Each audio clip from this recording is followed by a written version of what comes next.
الحمدللہ وکفا وسلام علی عبادہ الذین اصطفیٰ۔ خلاصہ پارہ نمبر 16۔ مشرکین یہود کے کہنے پر نبی کریم صلی اللہ علیہ وآلہ وسلم سے 3 سوالات کیے، جن میں سے ایک سوال یہ تھا کہ روح کیا ہے، نمبر 2 اصحاب کہف کون تھے، نمبر 3 وہ کون شخص تھا جس نے مشرق سے مغرب تک کا سفر کیا۔ روح کا ذکر بنی اسرائیل میں کیا، اصحاب الکہف کا ذکر 15ویں پارے میں، اور پھر ابھی 16ویں پارے میں ذکر ہے سکندر ذوالقرنین کا۔ ان کو بتایا گیا کہ سکندر ذوالقرنین ایک شخص تھا جس نے 3 سفر کیے۔ ایک سفر انہوں نے مغرب تک کیا جہاں سورج ڈوب رہا تھا، اور پھر مشرق کا جہاں سے سورج نکلتا ہوا دیکھا، پھر غالباً شمال کا۔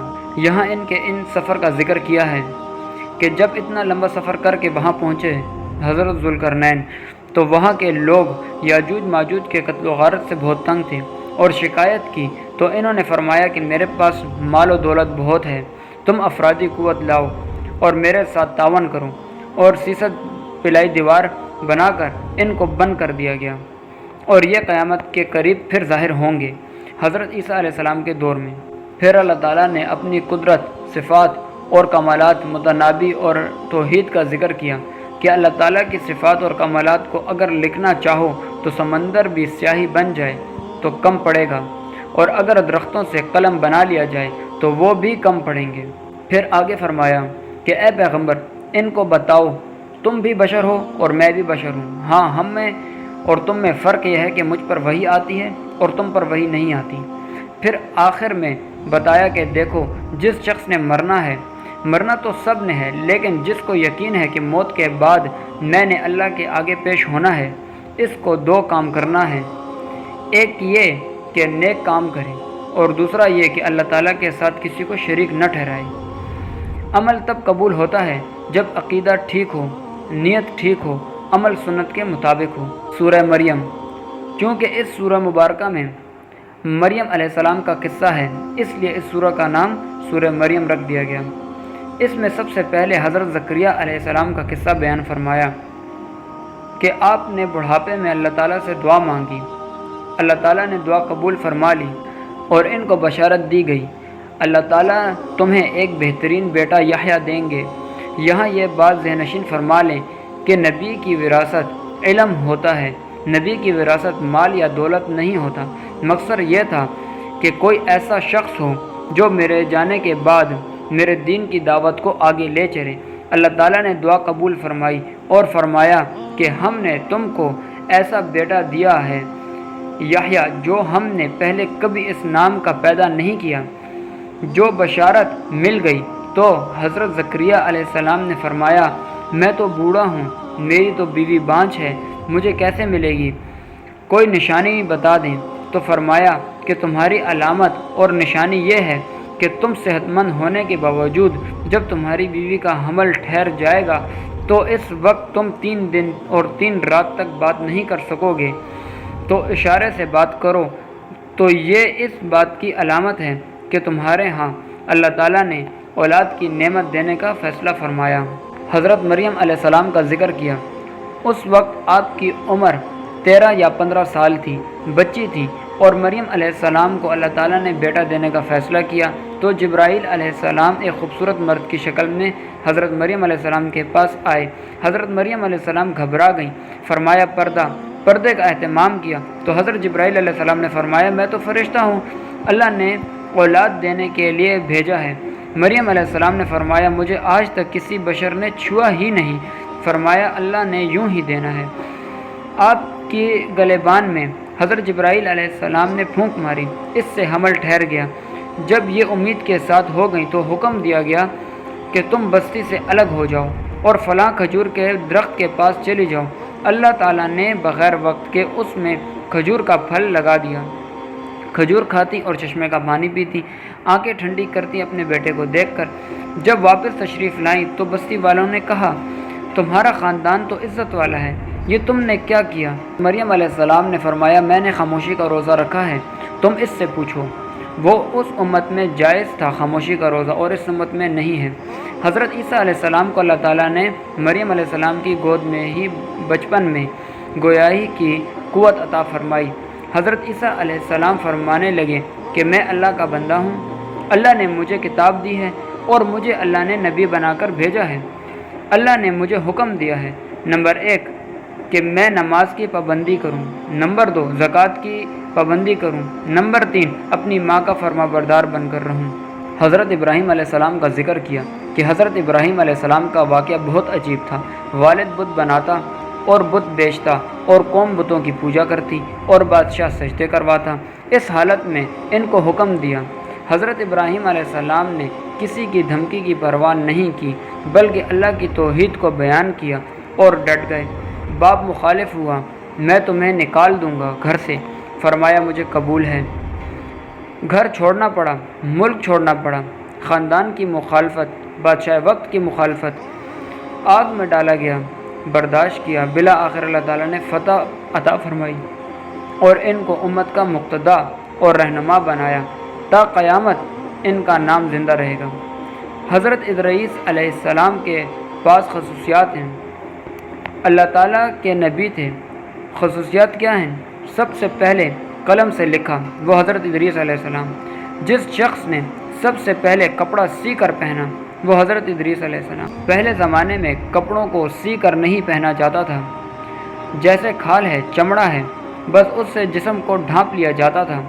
سب سے پہلے جس شخص نے اسلحہ بنایا، حضرت ادریس علیہ السلام، اور جس شخص نے سب سے پہلے حساب کتاب میں مہارت حاصل کی، حضرت ادریس علیہ السلام۔ یہ سب ان کی خصوصیات تھیں۔ انبیاء علیہ السلام اس دنیا سے چلے گئے، بعد میں نااہل ان کے جانشین ہوئے۔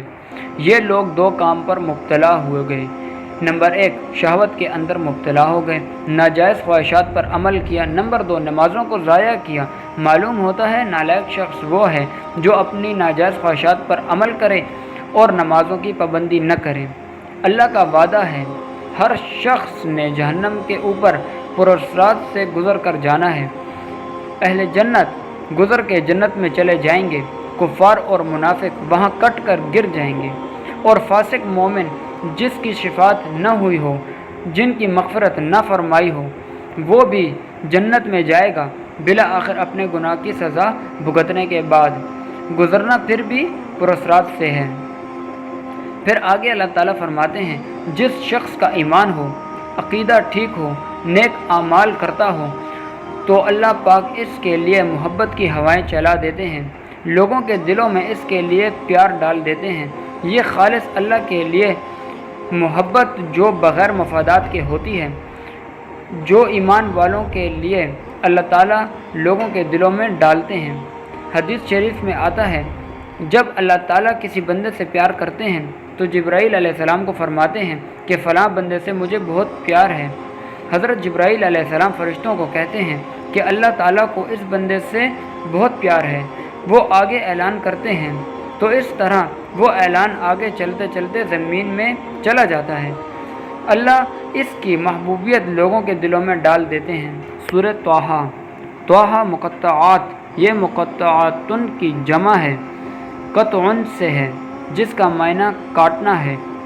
طٰ اور ہا کو الگ کر کے پڑھتے ہیں، اس لیے اس کو مقطعات کہتے ہیں۔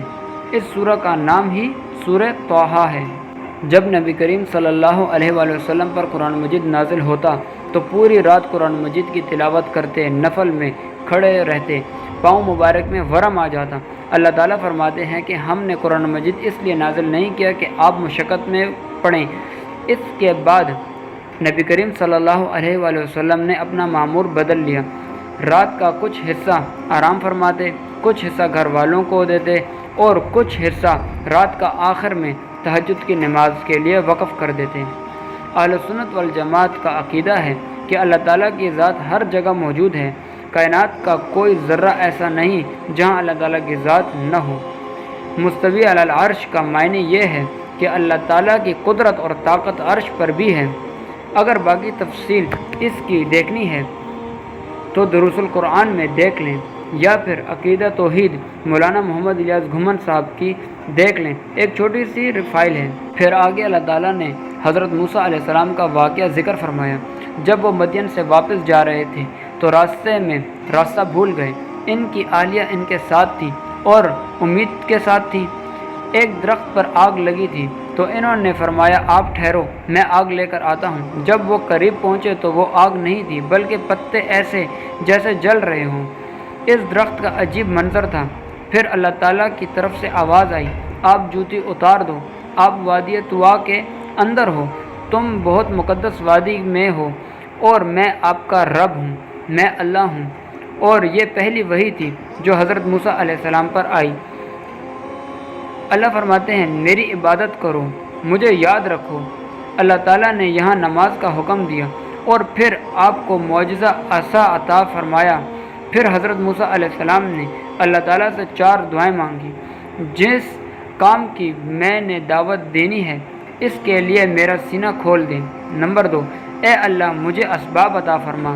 نمبر 3، اے اللہ مجھے قوت گویائی اور فصاحت عطا فرما۔ نمبر 4، میرا معاون میرے خاندان میں میرے بھائی ہارون کو بنا دے۔ اللہ تعالیٰ نے دعائیں قبول فرمائیں اور تمام چیزیں حضرت موسیٰ علیہ السلام کو عطا فرمائیں۔ پھر آگے فرمایا منہا خلقناکم وفیہا نعیدکم ومنہا نخرجکم تارۃ اخری۔ یہاں بتایا کہ مٹی سے اللہ تعالیٰ انسان کو پیدا فرماتے ہیں، مٹی میں ہی دفن کرتے ہیں اور مٹی سے ہی اللہ تعالیٰ قیامت کے دن اٹھائیں گے۔ رسول اللہ صلی اللہ علیہ وآلہ وسلم نے فرمایا کہ اللہ تعالیٰ نے مجھے، حضرت عمر اور حضرت ابوبکر صدیق رضی اللہ تعالیٰ عنہ کو ایک ہی مٹی سے پیدا فرمایا۔ پھر یہاں اللہ تعالیٰ حضرت موسیٰ علیہ السلام اور حضرت ہارون علیہ السلام اور فرعون اور بنی اسرائیل کا واقعہ بیان فرماتے ہیں کہ ہم نے ان کو نشانیاں دیں لیکن انہوں نے جھٹلایا، بالآخر برباد ہو گئے۔ اللہ تعالیٰ فرماتے ہیں کہ حضرت آدم اور حضرت حوا جنت میں تھے، بھول گئے، ایک درخت سے منع کیا، انہوں نے سمجھا کہ اس خاص درخت سے منع کیا، انہوں نے درخت کھا لیا، سمجھنے میں غلطی لگ گئی، بھول گئے ہوں گے۔ اس کا نتیجہ کیا نکلا؟ آپ کا لباس اتر گیا۔ دونوں جنت میں تھے، پتوں سے اپنا جسم کو ڈھانپا اور پھر اللہ تعالیٰ نے ان کو دنیا میں بھیجا۔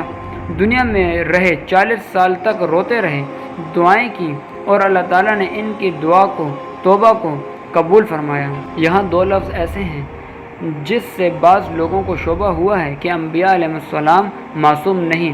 اہل سنت والجماعت کا اجتماعی اتفاقی عقیدہ ہے کہ نبی معصوم ہوتا ہے۔ اس آیت کا معنی عصا معصیت، عصا کا معنی یہاں گناہ یا نافرمانی نہیں ہے، اچھی طرح ذہن نشین فرما لیں۔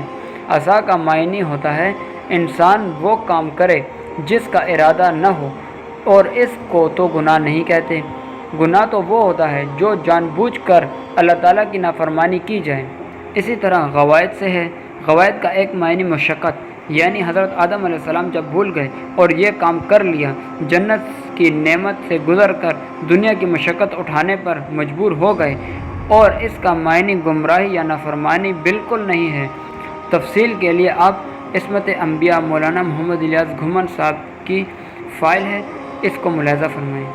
پھر آگے 5 نمازوں کی اوقات بتائے۔